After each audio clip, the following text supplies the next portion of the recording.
Alhamdulillah wa salatu wa salamu ala Rasulillah. Today we're continuing on our class, the concise presentation of the Fiqh. Today is episode 68 and part 3 of business transactions.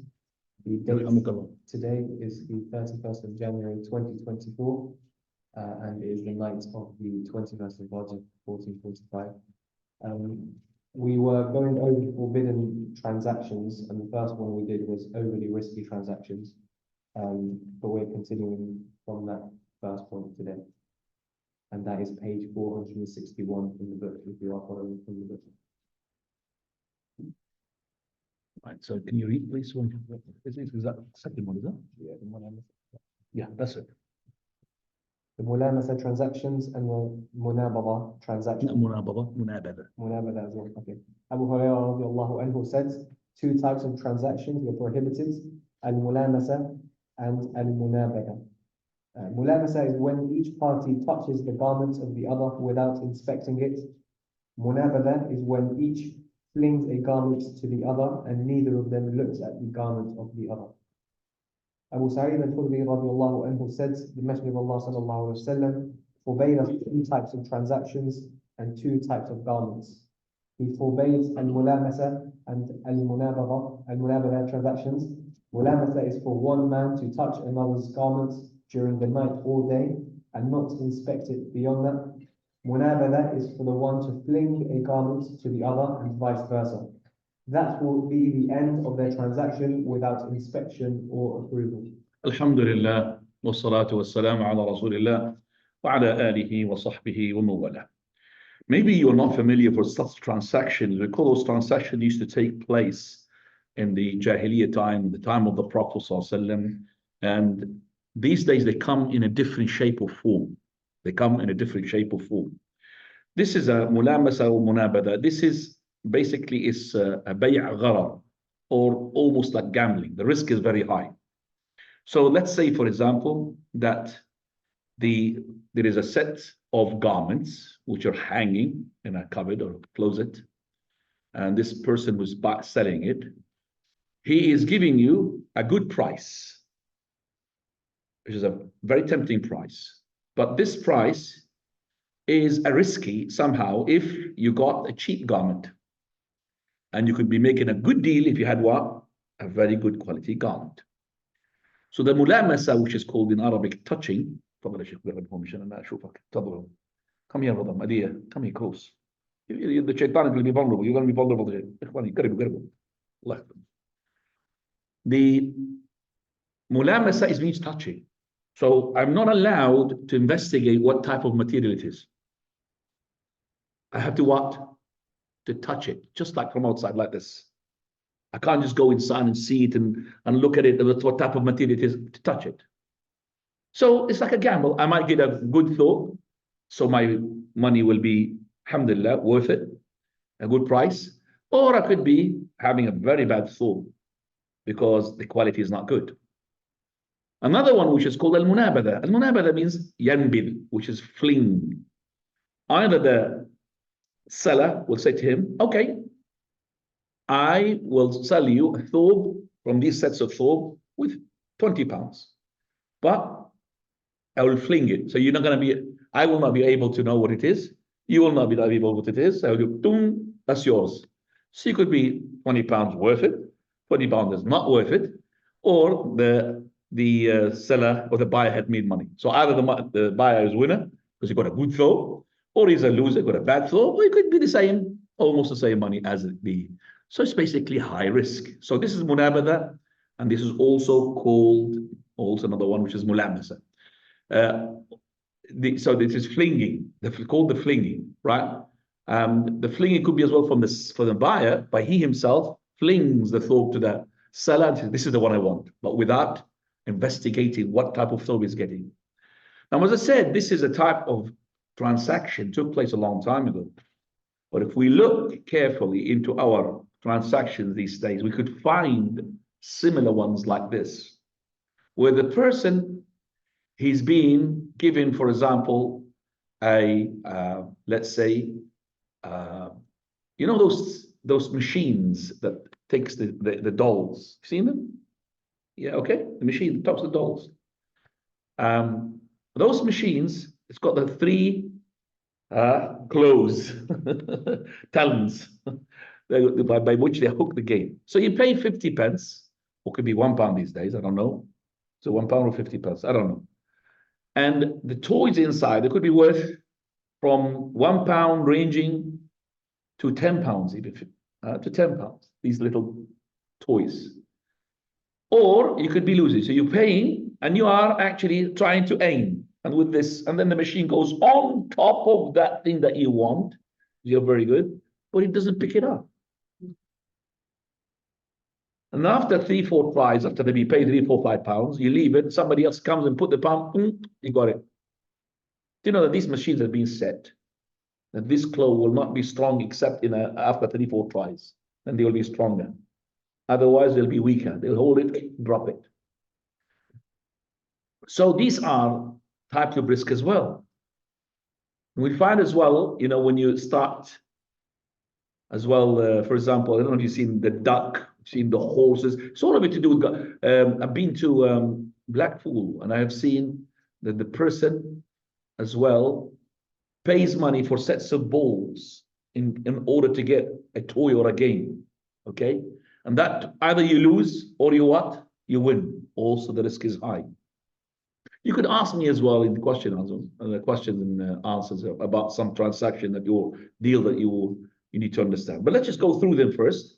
Some of them still alive. بيع حبل الحبلة. تفضل.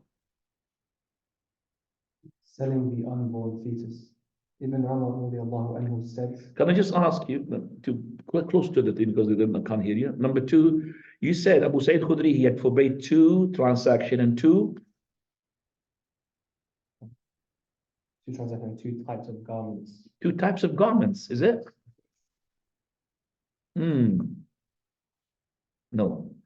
2 types. So 2 types of transactions and 2 types of way of dressing up. The garment, not the garment itself. He had mentioned the 2 transactions, but he hasn't mentioned the 2 ways of which is how to put on. This is the hadith, which is a continuation of it. Al-lubsatayn. What are the 2 types of way of dressing up which is not allowed? First, ishtimal al-samma. That is clothes which has got no holes in it. You got like a abaya, and you don't put your hands in it. It's a sign of arrogance. So you for example, either the sleeves are hanging, you're not putting your hands through it, okay? And that is not allowed because you are, especially if you are praying, that means a sign of arrogance. It's called as-samma, okay? Also, the other one, and the other one, subhanallah, it's not been mentioned here with my writing. اشتمال الصماء والإسبال. Al-isbal also means you're having your sleeves longer than your hands. So a person designing his clothes is making isbal. So the isbal is longer than your sleeves. That's called isbal. So that is isbal and also isbal comes into the one which is below your ankles, called isbal. It's not allowed. طيب بيع الحبل الحبلة. تفضل. Selling the unborn fetus. Ibn Umar radiallahu anhu said, the people of the days of ignorance used to sell camel's meat all the way to the extent of Habal and Habla. And Habal and Habla is the offspring of the present pregnant camel becoming pregnant in the future. The Prophet ﷺ forbade that. You could see maybe the womb or the belly of that animal, which is a she-camel, let's say, is getting bigger. So they sell it before it's born. It could be air inside, Allahu A'lam. So you're paying money. Of course, you're going to be paying much cheaper than if it was to be born and you could see it. That will be taken out a big price now. But once inside, you are gambling now. Either there's going to be a good camel, healthy camel, blind camel, no camel. You're paying less money, but for the chance of maybe getting a better deal. And that is as well not allowed because the risk is high. So whether you're buying the fetus of that camel or even the fetus of that camel. So that means the camel gives birth and then he gets up and then he be pregnant, and then he gets another pregnancy, and you say حبل الحبلة. حبل الحبلة. طيب تفضل. Al-Hasa transaction. There is a type as well, حبل الحبلة, which is a very rare type, which is that the person buys something and he does not give the price of it until the birth takes place. So if there is no birth, no money to be paid. If there's a birth, he will pay. It's a gamble as well. It's the Arab used to say, I will give it to you once it's been born. If it's not born, I'm paying you nothing. Okay, that's as well, again, just gambling. But now we come into the bay al-hasa. Hasa means a stone. Al-Hasa transaction. Abu Hurairah radiallahu anhu said the Messenger of Allah sallallahu alaihi wasallam prohibited bay al-Hasa and overly risky transactions.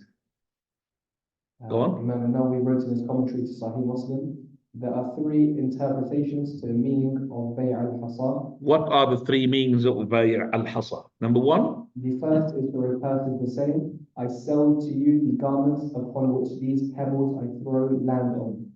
Or I sell to you the land from here until where the pebbles land. Okay. So this is the first type. So you're not going to be paying the price of the garment if you are buying a garment. You're going to be paying less, much less. But you could be a loser or you could be a winner. So you're saying that or the seller said, I'm going to give you the price of, let's say, 20 pounds of one of these thobes. Some of them cost about 40, 50. When you take a hasa throw and you throw it onto one of these garments. These days they use the guns, they're shooting. Whatever you shoot is going to take. And of course, they're going to be giving you something which is not correct. You know, it's like you can either cross eyes in order to shoot it, because it's not right. So this is with your hasa, you're going to throw. Whatever the stone lands on, that's the thobe you're going to be buying. So that's the first one. So this is what the stone lands on, then this is your hasa. Or he would say to you, if I'm sending you a land, you throw a stone. So if whatever your stone had landed, this is the area you're going to get. Okay, so this is the area you're going to get. So if either you're going to get a good throw, you're powerful, or you're a cricket player, mashallah, you can get it, mashallah, really far, and you get more land. But if you're not really a good cricket player, you might, throw it, and you're not going to get as the land that you have paid for. So you'll be a loser. So it's like gambling. Second type. The second interpretation is that, by the way, they used to sell land like this, garments like this, even sheep like this. Herd of sheep. Give you the stone, okay, I'm selling you for 50 pounds a sheep. So now you thought sheep is a bit far away from you. So you're going to throw the stone, little stone. So whatever the stone hits, which sheep, could be a small one, could be a fat one, could be medium size, depends. Because it's far away. You're not going to hit it like you're going to be landing on one of the sheep. So it's like gambling as well again. Second time. The second interpretation is that it is for a person to say, I have sold this to you, but you have an option to cancel until I throw these pebbles. Right. So I'm selling you something, quick. You have to decide. Either you're going to take it or not within the time, which is part of a second, till I throw the stone. So you've got this time of the stone. What? Before the stone lands, you have to decide whether you're going to take it or not. Do you have time to investigate and to see it? Gambling again. Third time. The third is that they allow the throwing of the pebbles to determine the sale, saying, if I hit this garment with a pebble, I buy it from you for such and such. And otherwise, it will be such and such. You have to add this. Otherwise, it will be such. So if you don't hit it, it will be that price. If you hit it, this is the price. So 50 pounds if you hit it. 20 pounds if you don't hit it. Okay, again, is gambling. Wallahu a'lam. By this, we'll stop here, inshallah. Do the prayer, and we continue for straight away after the prayer.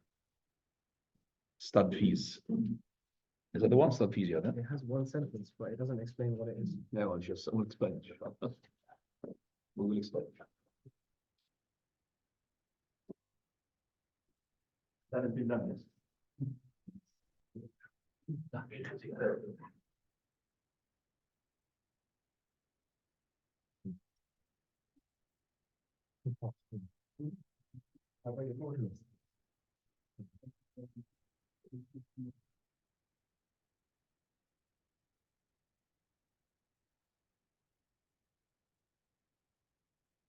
Come on, man. The system. Doesn't matter. You do it yourself. الله أكبر الله أكبر أشهد أن لا إله إلا الله أشهد أن محمدا رسول الله حي على الصلاة حي على الفلاح قد قامت الصلاة قد قامت الصلاة الله أكبر الله أكبر لا إله إلا الله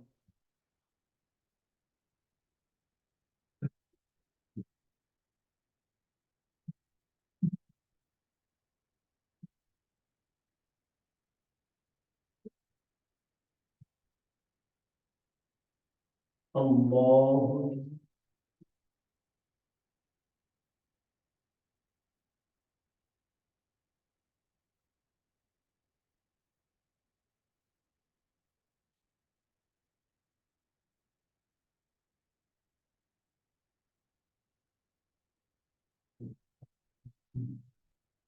الحمد لله رب العالمين الرحمن الرحيم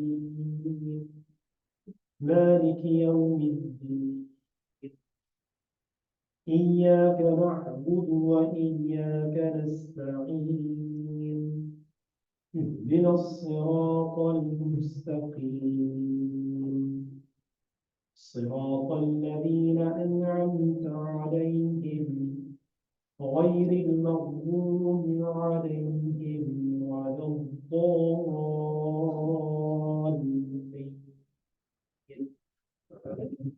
آمين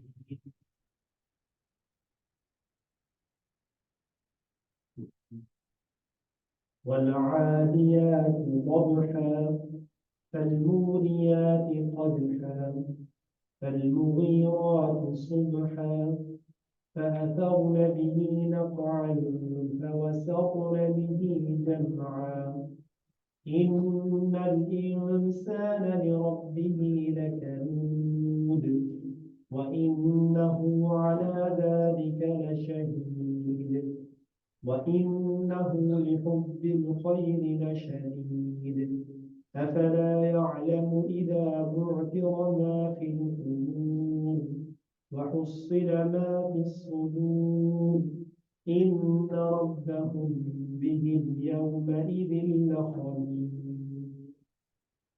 الله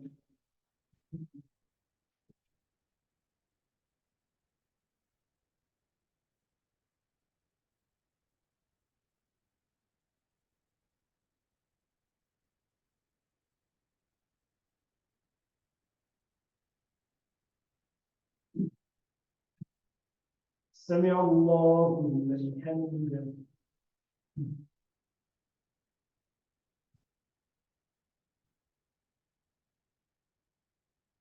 الله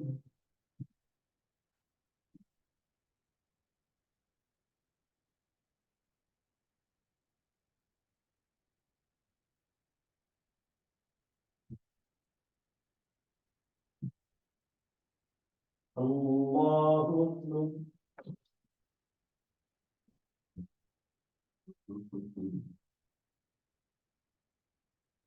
الله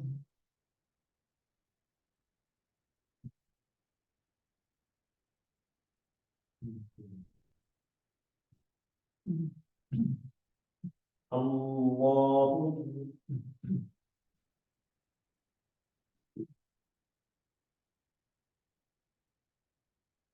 الحمد لله رب العالمين الرحمن الرحيم مالك يوم الدين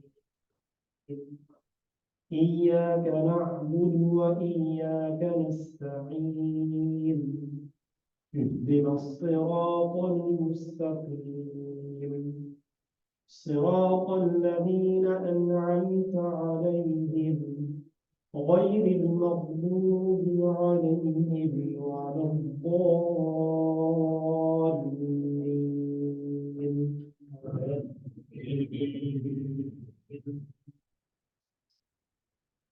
إذا جاء نصر الله والفتح ورأيت الناس يدخلون في دين الله أفواجا فسبح بحمد ربك واستغفره إنه كان توابا.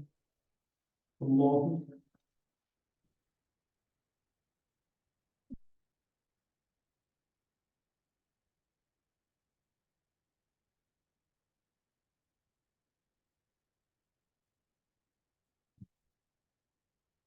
سمع الله لمن حمده.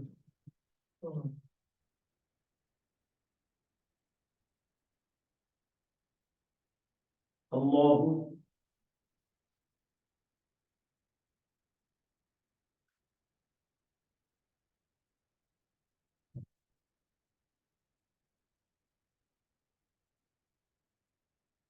الله أكبر.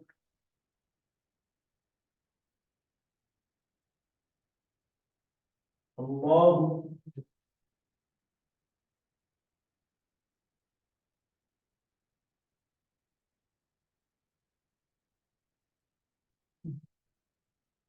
الله أكبر.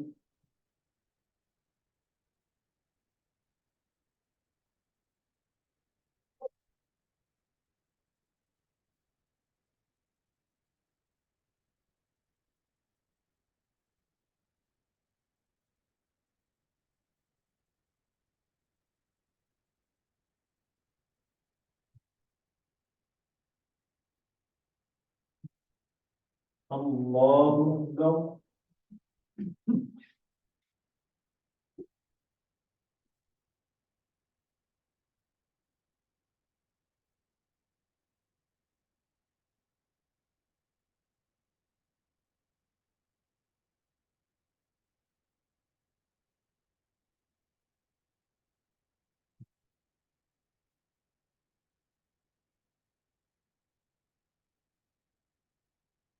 الله.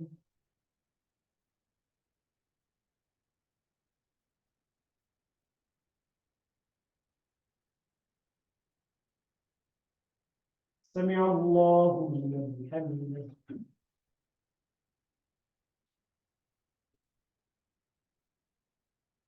الله أكبر.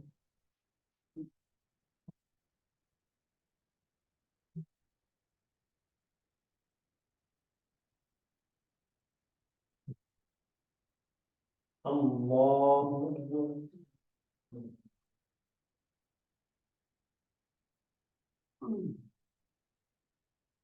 الله.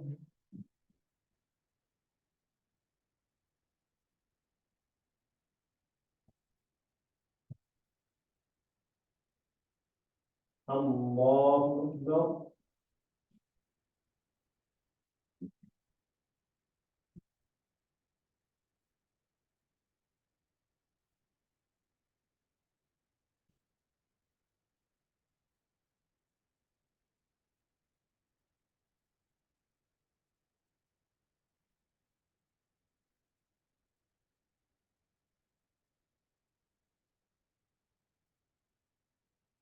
الله.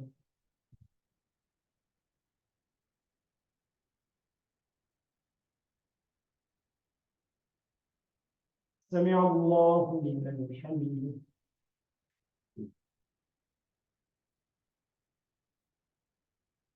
الله أكبر.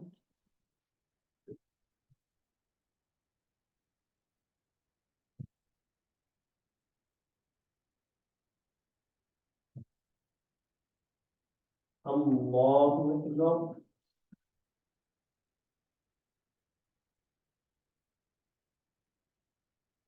الله أكبر.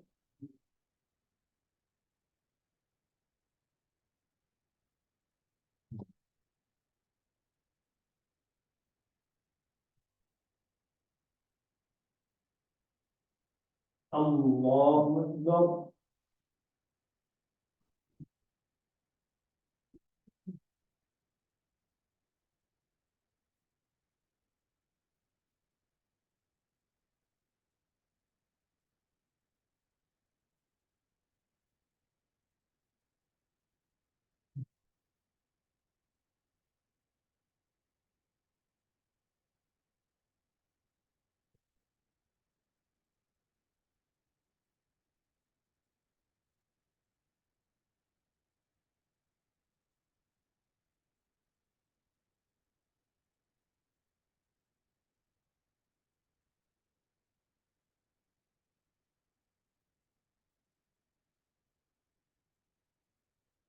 السلام عليكم ورحمة الله.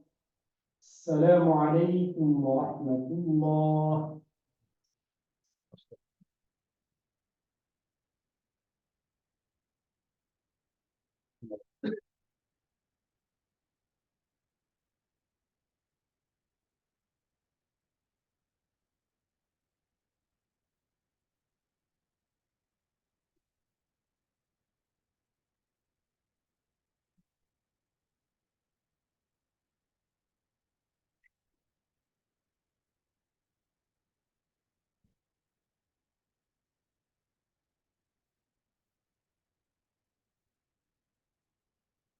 بسم الله الحمد لله والصلاة والسلام على رسول الله على آله وصحبه وموالاه. Now we're going to عصب الفحل. نعم.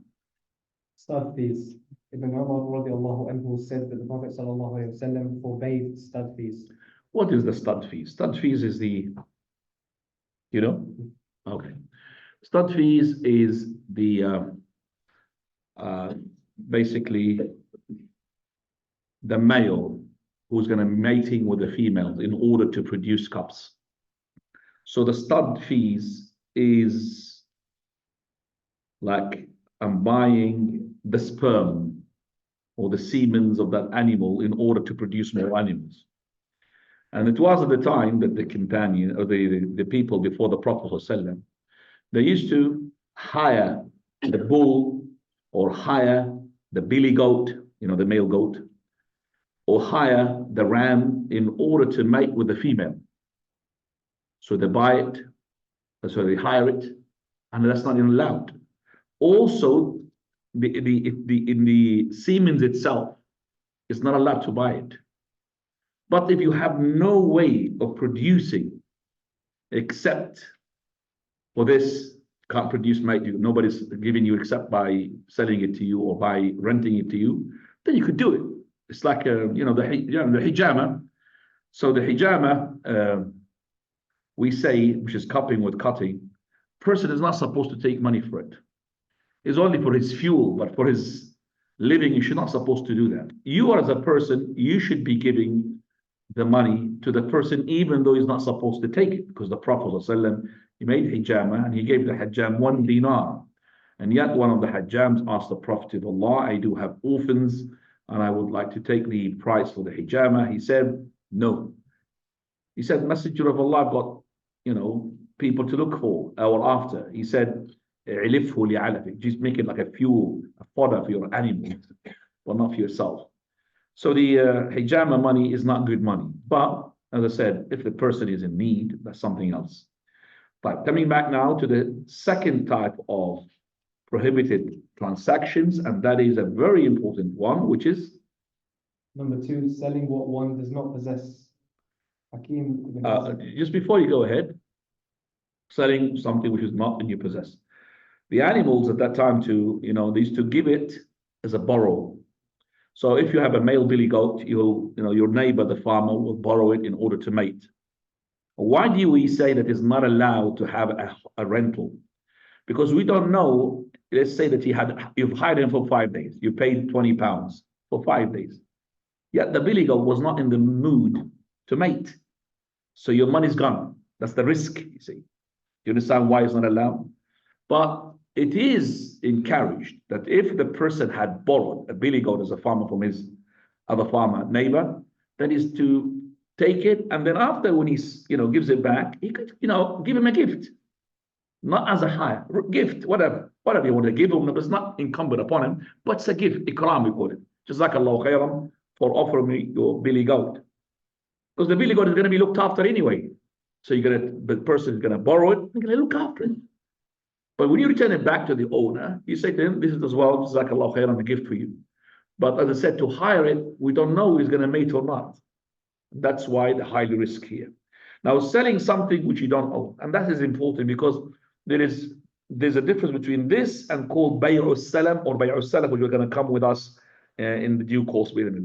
What is not allowed to sell and buy if you don't have any possession? Hakim ibn Hizam, tafadhal. He says, I said, "O Messenger of Allah, a person comes to me and asks me to sell something that I do not have. Can I still sell it?" The Prophet ﷺ replied, Do not sell that which you do not have. So I am making a transaction upon something which is not known, just maybe the brand. Okay, I want a mobile. Okay, mobile, yes, but I don't know maybe the shape of it. What is the quality of it? What is the thing? So I'm taking the, okay, I'll sell you the mobile. And I don't have it. You didn't see it.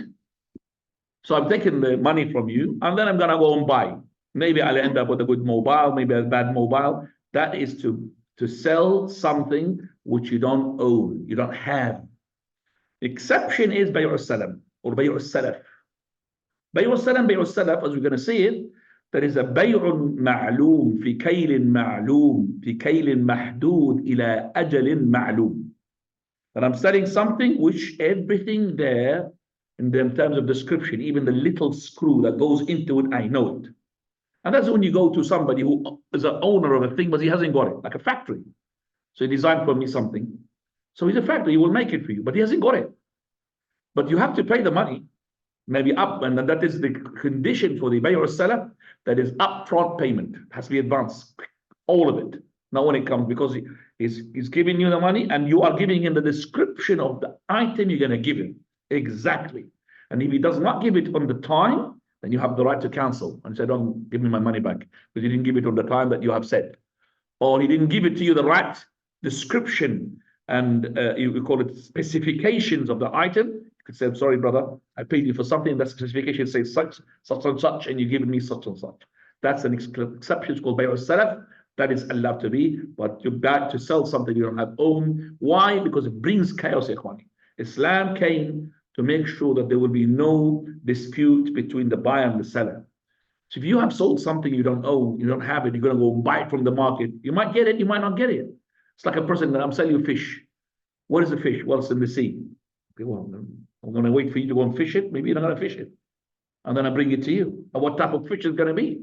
What quality it is? If you're going to be selling fish like that, fine. That's not allowed. Number 3. Number 3, selling something before taking. The ones who are sitting back with us, get closer. Wallah, getting closer. This is more important than the sunnah that the people pray. Sunnah is a voluntary. This is knowledge. So brother, come forward, ikhwani, come forward. Prophet ﷺ, he said to us to really as close as possible to each other. That's the sunnah. That's the sunnah. Companions in the desert. Remember the desert, how big it is? When the Prophet said, "What mali arakum? Why are you scattered?" This scattering of yours from the act of the shaitan.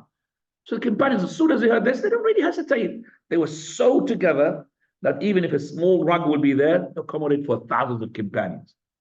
But each one has got an acre of a land. But the shaitan is there, ikhwani. So if we're going to be adhered to the Prophet ﷺ, that's when we're going to be successful.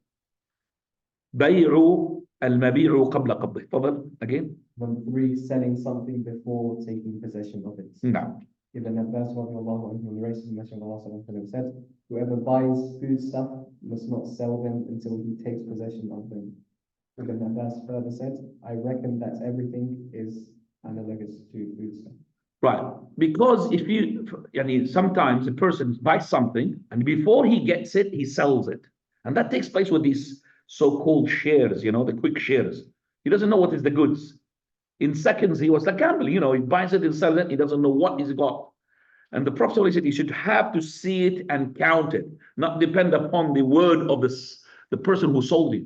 You have this new buyer, he has to depend on your own word because you are selling it. He's not going to depend upon the word of the first seller that he sold you. He sold you, for example, 50 items. Did you count the 50 items? So you just take it the box without counting it and give it to him, to sell it to the other person. First count it, because you are the seller now. It's going to come back to you to say to you that this is right, this is wrong. Right.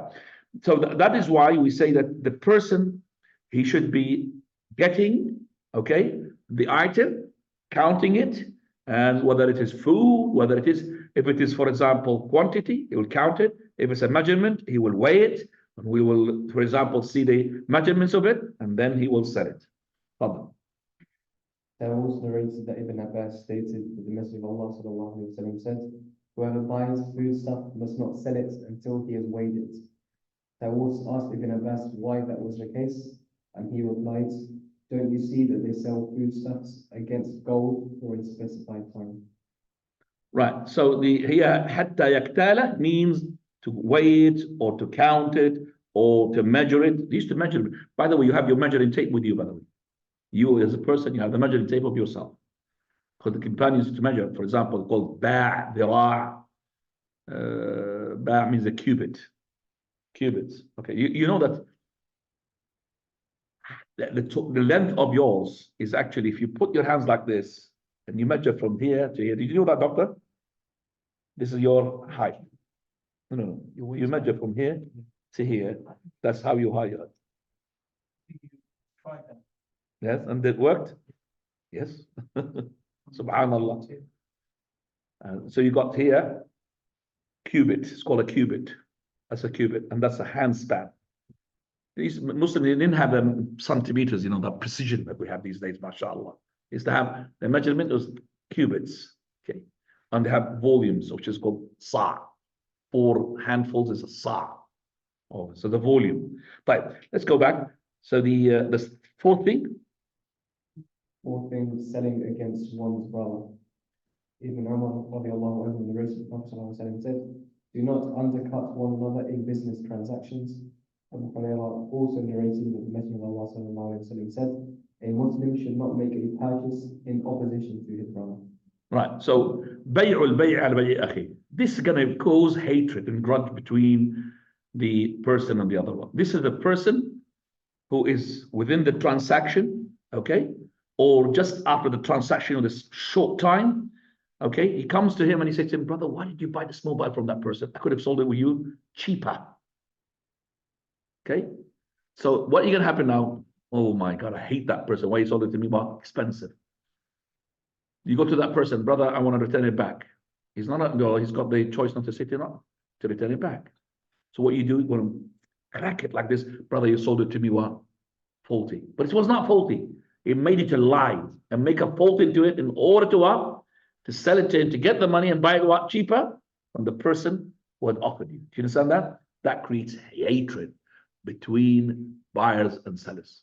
Whether it's the hatred against the person who sold you or whatever. So a person who's making a purchase or a transaction, and he had, for example, bought something, your person can go to the buyer. You could have just said, "Brother, this thing is worth more than what you have sold it for. Return it back from the one who you've sold it to." See, the opposite now. So that the person, "Brother, I don't want to sell it to you because I need it for." He's not lying in order to get it, so he could sell it what? More to the other person. So there is, a'udhu billah, as I said, lies involved into it, and also they will be bringing hatred and grudge between the buyer and the seller. But no. How are we saying this one? How to say it? Bay'ul. No, this one. Al-'ina. Yes. Number 5. How do you read it? I was going to say random things. Al-'ina transactions. Al-'ina is when a person buys something from another on credit and takes possession of the item and then turns around and sells it to the original seller for a cash price which is less than the credit price. Ibn Umar narrated that the Prophet ﷺ stated, "If you begin to participate in al-'ina, take after the tail of cows, become pleased with agriculture, and leave jihad in the way of Allah. Allah will inflict upon you a disgrace that will not leave you until you return to their religion." Can anybody tell me what is the 'ina? In his words, what is the 'ina? Can you explain what's the 'ina? I'm reading it again. Okay, I'll give you what is the 'ina. The 'ina is unfortunately the type of riba with manipulation. It's worse than riba. Because riba is a cool, is a clear cut for the Muslim. If I go to a person, I would say to him, "Lend me 1,000 dinars." And he says to me, "Okay, how long is it going to be until you pay it back?" I would say, for example, inshallah, in 6 months, I'll pay the whole £1,000. Brother, return it back £1,200. That's going to be what? Clear cut riba. Haram. How could dare you take on £200? Yes. It's clear cut. 200 is haram because you're taking it, which is qardun jarra manfa'a. It's a loan which had entailed what the benefit is. So that's a haram. But now they're going to make this haram halal. How? Okay. I'm a person who's after money. I want somebody to give me money. I can't have anybody to give me a loan. Qard hasan. Qard hasana, that means no extra on it. There's nobody. Al-qard al-hasan in qarab, we say. The qard hasan has disappeared now these days. So now I want to devise a new method in which I could take money. So I go to this person who's the one I'm going to lend, going to lend me the money, but he said, he's not going to lend me the money. So let's say he sells laptops. How much is this laptop? Well, the price is on it. It's £1,000. Right. Okay. I don't have the £1,000 anyway.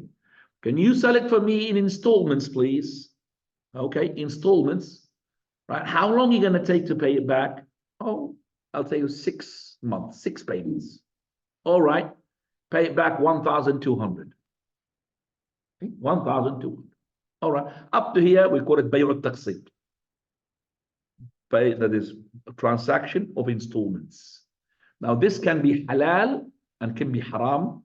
Halal with controversial, haram, which is what all the scholars. Haram, which says after the 6 months, then there will be an increase of price. That's haram, that's riba. That means six months, it will be 1,200. 7 months will be 1,222 APR. The other one, which is scholars, some of the scholars made it halal, is it's going to be 1,200 6 months, whether 6 months, 1 year, but I will take a guarantor. Once you don't pay it in 6 months, I will ask the guarantor he's filled with money, he will pay me the 1,200. Do you understand that?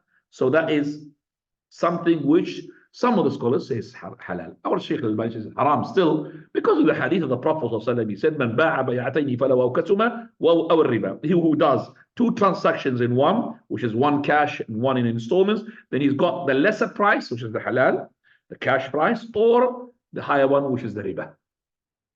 Or the higher one, which is what? The riba. But now the aina is different. The aina is this person now, when he purchased that laptop with £1,200, remember, in 6 months installment payments, still the laptop with the seller. And now the buyer becomes a seller. His first installment is in a month time. So he says to the buyer, the buyer says to the seller, do you want to buy it from me? Do you understand that now? Let me again just make it understandable. I am in need of money. Nobody's lending me. I have to have money. So I go to this way of al-ina. I go to the person who's going to lend me money, but he's got laptops to sell. How much is the laptop? He said £1,000 cash, like all the prices in other shops. Installments, how long? He said, well, I said to him 6 months. 6 months, okay, 1,200. Okay, 1,200. It will not increase, 1,200. All right. First installment after a month. Still the laptop in the shop of the person. I bought it now because mine. So I made an agreement and it's going to be 6 payments. And I say to him, how much? And he will write on me checks, checks that are one payment, 150, 200 pounds, whatever, until I paid all of it. How much do you want to buy this laptop from me? This is now the buyer telling the seller. Still the item in the box and everything. So the seller, he would say to him, yeah, I could buy it from you. How much do you want for it? He said, well, anything that you give me. So now the seller is going to give me a price which is less than the price that he gets the laptop from the factory. Let's say he gets the laptop from the factory 900. He makes £100 profit on the cash. So he will say to me, what? Okay, I'll buy it from you 850. So I said, yes, Jazakallah khair. So now the seller is going to give me 850 from his pocket, from his drawer. And I have to pay it back how much? 1,200. It would have been better for me to go to the riba bank, cheaper than me. Riba bank is much cheaper than this. But I want cash straight away. They gave me 850 and I have to pay it in 6 months, 1,000, 1,200. That's called Bay' al-Ina. And this is happening. And unfortunately, some of the scholars, Muslim scholars, they make it halal. And this is manipulation, ikhwani. That's riba.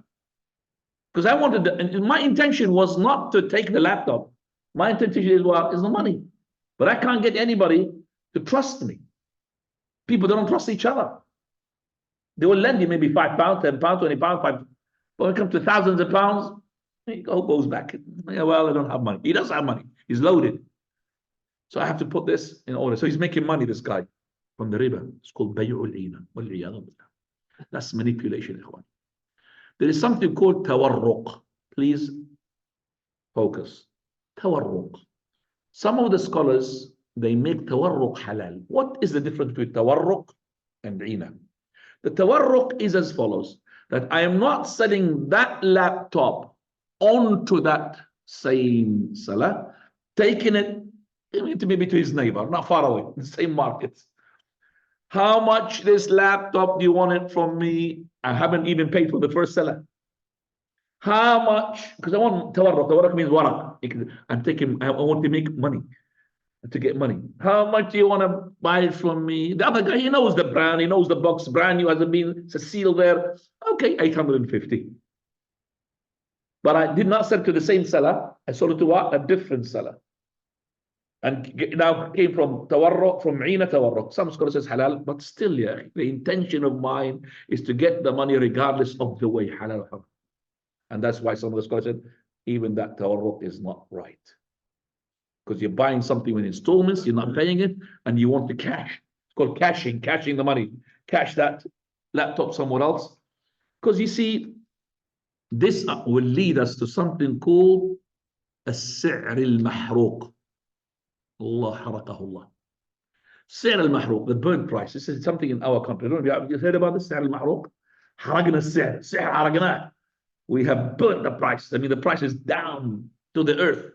We have burnt the price. This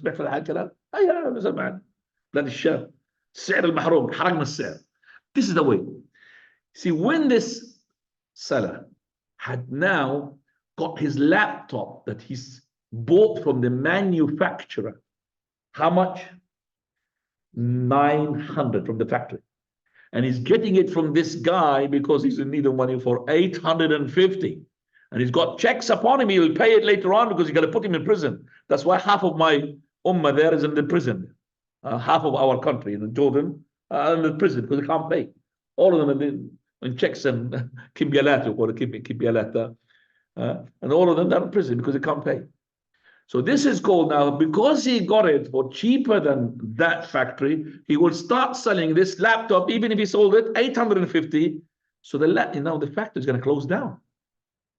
Because he's finding people selling the laptop top the cost price for the factory.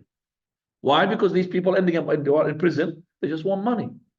And the prices of the goods are going to go down, and those people who manufacture such goods will stop manufacturing. It's called as-sir al-mahruq. All of it is just bidding over one another to get money regardless of the consequences. Wal-iyadhu billah. But going back now, it's number 6. Number 6, payments over time with an increase in the price. That's called bay'ut taqsit, the one we talked about. These days, purchasing items via payments over time with an increase in the price has become very common. It is known as bay'ut taqsit. As is known, this is an item which is purchased on credit via payments with an increase in the price of the item due to the delay in paying. An example is buying an item for £1,200 cash or for £1,200 over time. This is one of the forbidden types of transactions. Abu Hurairah narrated the Messenger of Allah ﷺ said, whoever has made a deal with 2 transactions in one shall receive the lesser of the 2. Not shall receive. He will either take the lesser, accept the lesser, not have, or accept the lesser or riba. Right, Simak ibn Harb is the narrator of this hadith, and he said, and he, by the way, this Simak ibn Harb, he had lived to see 80 companions. He's from either of the followers. He was asked, because he's the narrator of the hadith, what is the interpretation of the hadith? He said, أن يبيع الشيء بكذا وكذا ونسيئة بكذا وكذا. That means he sells the item with such a price, and over time, then he will put another price on top of it. That's called bay'ataini fi bay'a. Now, the sayings of the scholars regarding the installments payment, Ibn Hazm, he says it's batil. That's one of the sayings. Some of the sayings, he says it is not permissible if they have accepted one of the deals. That's Shaykh Ibn Uthaymeen is saying. The third one, which is not accepted except if it is with a lesser price. So you have item, £50 cash, £100 in installments. One saying this all deals are not valid, which is Ibn Hazm.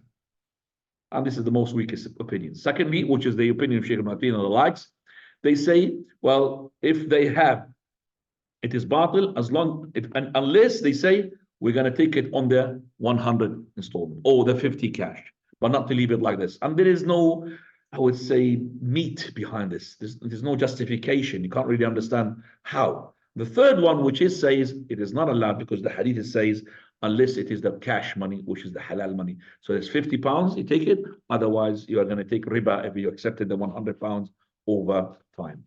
Fine. Now we come to the full title, which is for next week, and that is? Items that one is prohibited to sell. We're going to be talking about intoxicant drinks.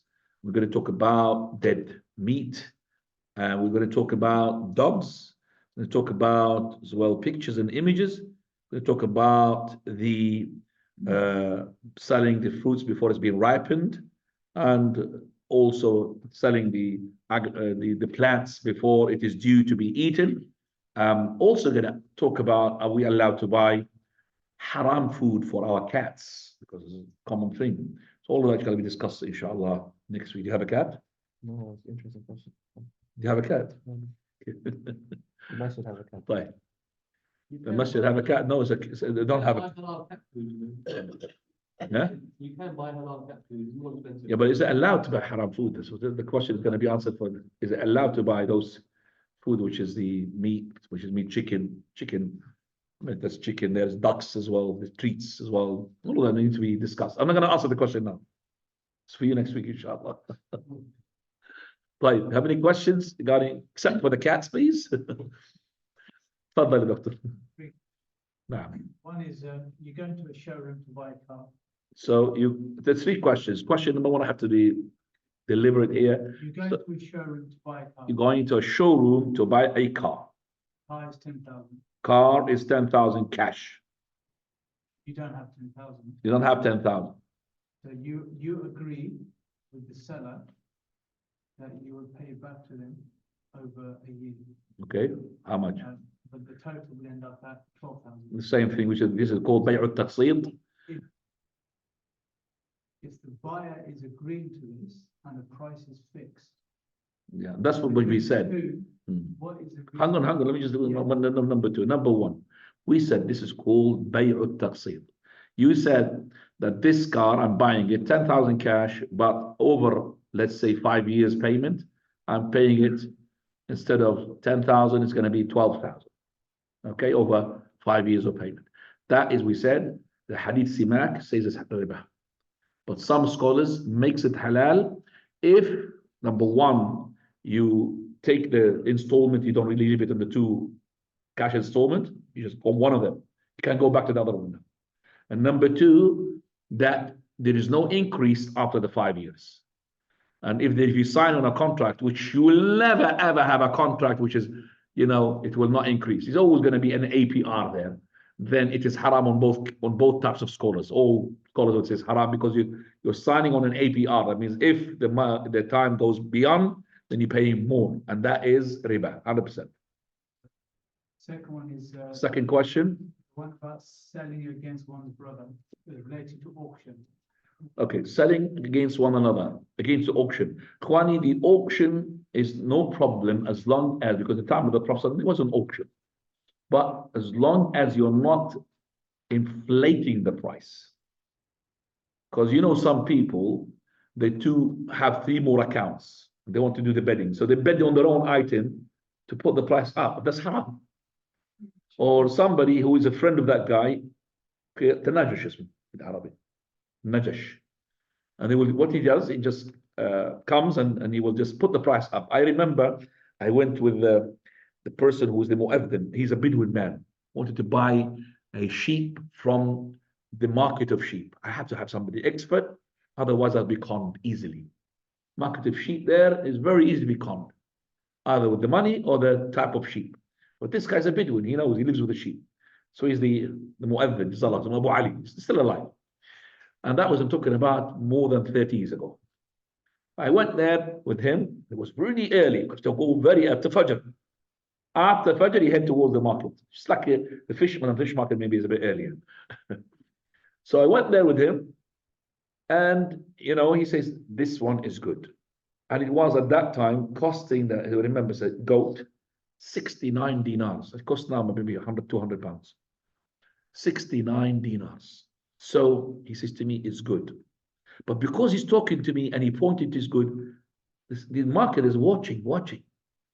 So it's 69 dinars. So I said, he says, come on, soon. Soon means like, come on, give me a bargain. What do you want? So he says to him, okay, 69. Like the mu'adhan, call it 69. No, it's being paid for me 70. He's a liar. Okay, 70. No, it's not. 1 dinar is a lot of money at that time. No, it's going to be paid 69. Somebody came from nowhere. I remember him. Hi, Awad. Awad is his name. Awad, come on, give this me for 69. Because he was listening how much the price is. Give it to me for 69. He says, no way. And he's going, no, 69, I can't give it to you. No way. He said, oh, may Allah curse you, Awad. And he left. So I said to the Qur'an, it must be more than 69. It's not giving it to 69. He said, no, these are liars. They are talking together. I didn't know that. If it was me on my own, I thought, oh yeah, I should pay more than that, because he's not definitely selling for 69. As soon as we left, okay, come here. Come here for 69. And that is, subhanAllah, that is if you go into Saudi Arabia as well to buy and sell, be careful. Even less than 50% give the price. First of all, go to lots of shops, and then, because there are people who are greedy, Allah understand. Third question. Okay, I'll try and do this in topic order. What if you enter an educational program? What about if you enter an educational program where the lump sum price is more expensive? Lump price?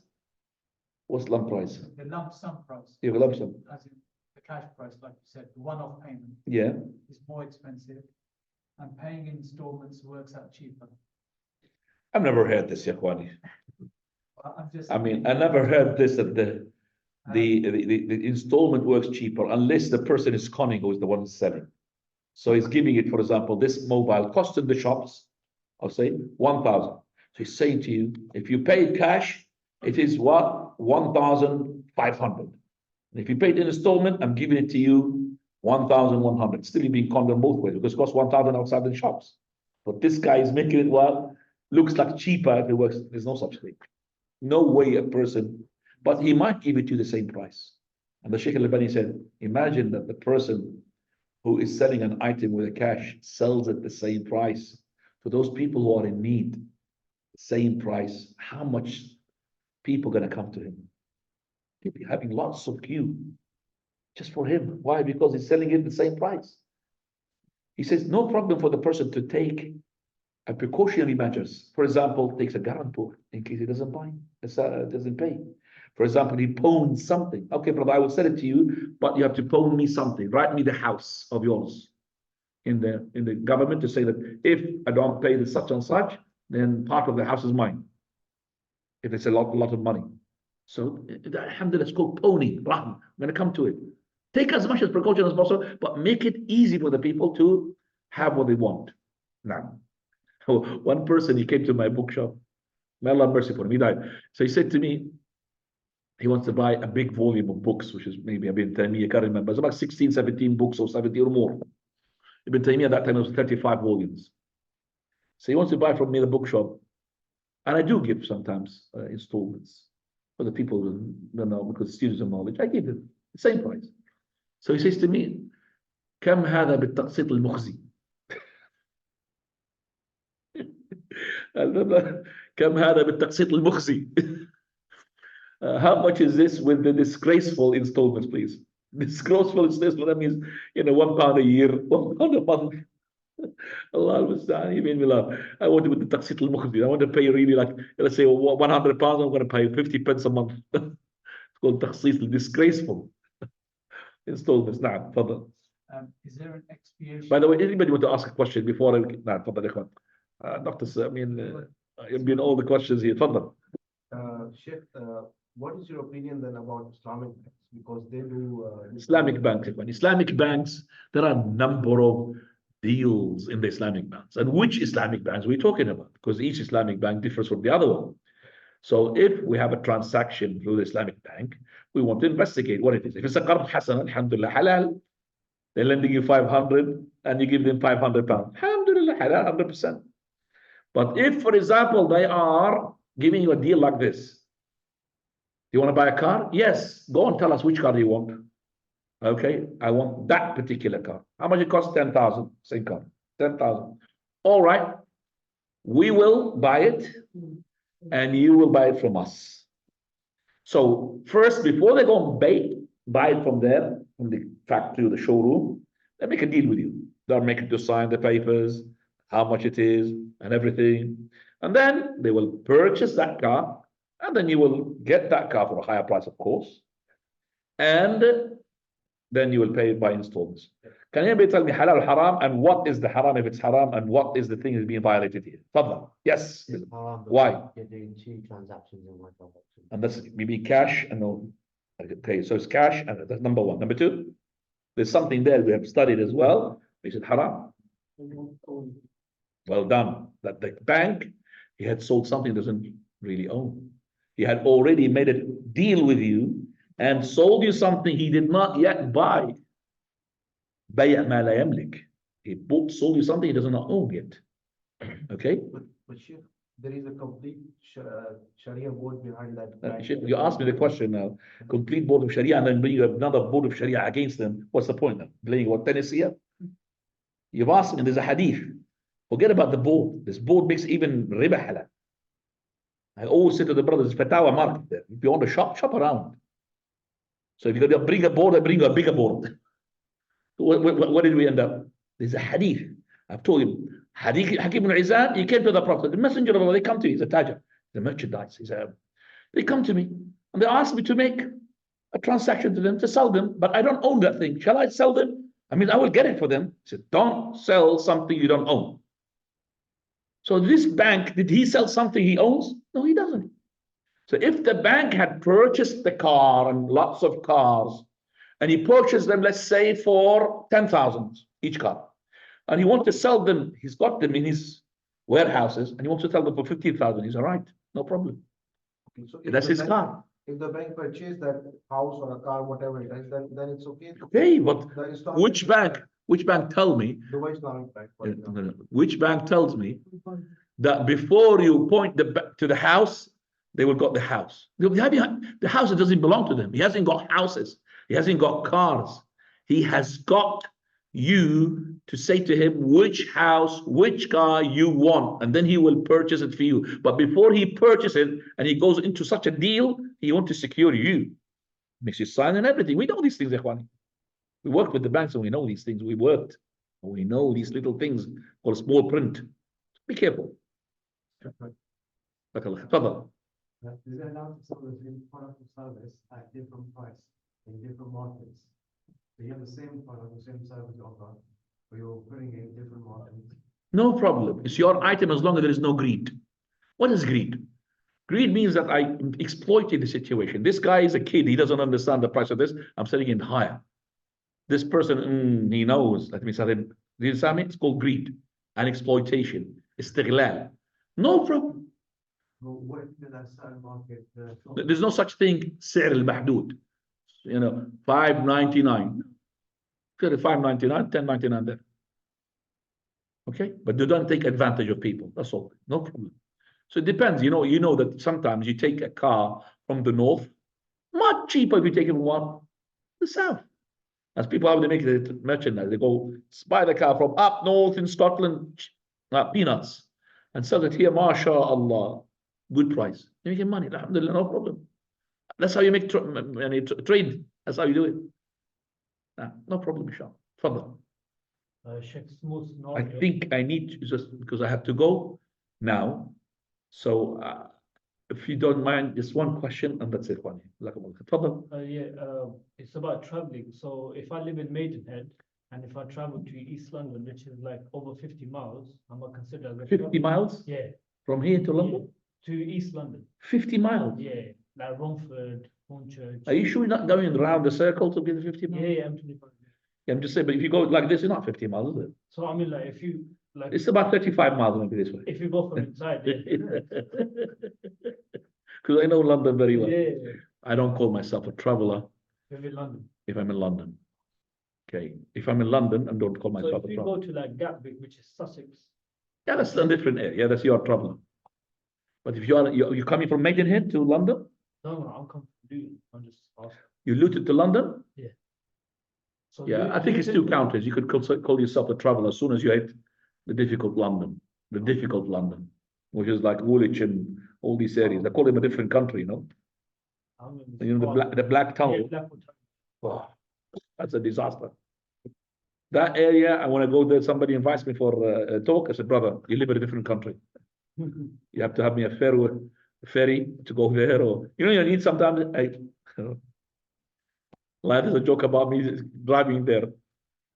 It was Sunday al-Ahad, and that, before it was not the smartphones. It was the GPS, the one which gives you map but doesn't give you, updated what happens. Okay, so Sunday al-Ahad, and I'm traveling and I'm going to this place. It's called Woolwich Masjid in Greenwich.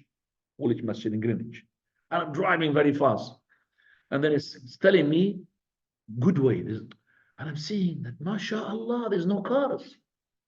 There's nothing, not a single car. And all the cars is going to the Blackwell Tunnel. And this congestion's big one. And alhamdulillah, I said, mashallah, good GPS. I'm going. And then I ended up, he says, take the ferry. There's no ferry on Sunday. After I turned back all the way. Allah al-Musta'an. Subhanakallah bihamdika ashhadu an la ilaha illa anta astaghfiruka wa atubu ilaik.